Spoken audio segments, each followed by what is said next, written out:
तो इस लेक्चर में हम कॉन्टिनेंटल ड्रिफ्ट थ्योरी के बारे में पढ़ेंगे। तो उसमें 3 थ्योरीज है। एक कॉन्टिनेंटल ड्रिफ्ट थ्योरीज है, सी फ्लोर स्प्रेडिंग थ्योरी है और प्लेन टेक्टोनिक थ्योरी है। तो अर्थ के फॉर्म जो अपना अर्थ है या फिर जो अभी स्ट्रक्चर है इस पृथ्वी का, उसके फॉर्मेशन की ये 3 थ्योरीज है। तो उसमें अल्फ्रेड वेगर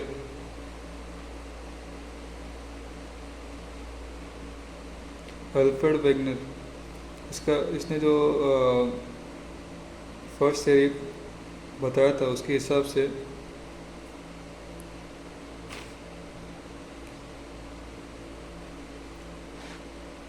मतलब वो पहला इंसान है जिसने कॉन्टिनेंटल ड्रिफ्ट थ्योरी दिया है।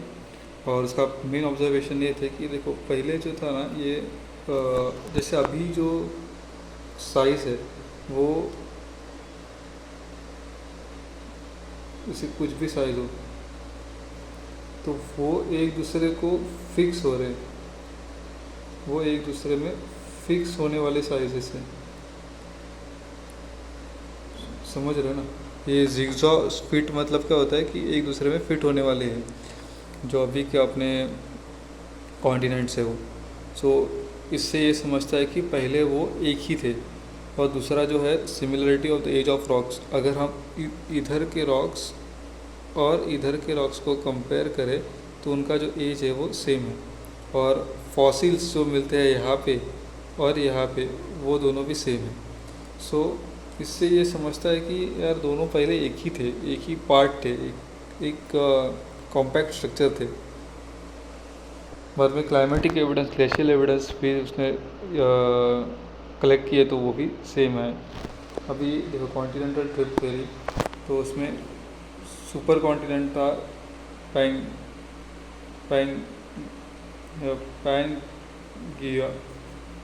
मैं स्पेल नहीं कर पा रहा उसे, पैंगिया या फिर ऐसा कुछ तो होगा। ओशन पैंथैलसा, कॉन्टिनेंट में सियाल रॉक्स और ओशन में सीमा रॉक्स। सियाल सीमा होता है ना, सियाल सीमा, सियाल मतलब सिलिकॉन एल्यूमिनियम और सीमा मतलब सिलिकॉन और मैंगनीज। तो mid Mesozoic Pangaea broke up and drifted apart. अभी इस थ्योरी के कुछ लिमिटेशंस भी है कि यार ड्राइविंग फोर्स क्या था। आपने बता तो दिया कि पहले सब कॉम्पैक्ट था, पहले जॉइंट था, बट ये सेपरेट क्यों हुआ? तो उन्होंने बोला कि यार ग्रेविटेशनल पुल ऑफ सन और मून के वजह से। बट अगर ग्रेविटेशनल पुल ऑफ सन और मून के वजह से ये सेपरेट हुआ है तो अभी क्यों नहीं हो रहा फिर? और अगर उससे होता था तो फिर ये अर्थ घूमना ही बंद कर देती थी। और जो आइडिया ऑफ सियाल और सीमा था वो भी इतना इफेक्टिव नहीं था। जैसे उन्होंने बोला कि सियाल, जैसे ब्लॉक स्ट्रक्चर बोला कि देखो एक यहाँ पे सियाल होगा, जैसे यहाँ पे सियाल होगा वाटर, यहाँ पे सीमा होगा, ये सियाल सीमा अरे सीमा। बट ये यूनिफॉर्मिटी नहीं है इसमें, ये करेक्ट नहीं है। और बाद में आए आर्थर होम्स ने कन्वेक्शन करंट थ्योरी बताया।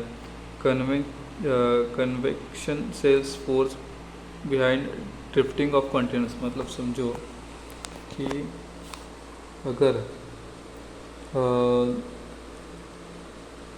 ये लैंड सरफेस है तो उसके नीचे है ना कन्वेक्शन करंट्स बनते हैं, ओके।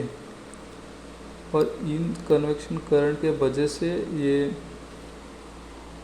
ड्रिफ्टिंग हुआ है। तो उसके बारे में हम और अगले लेक्चर में पढ़ेंगे।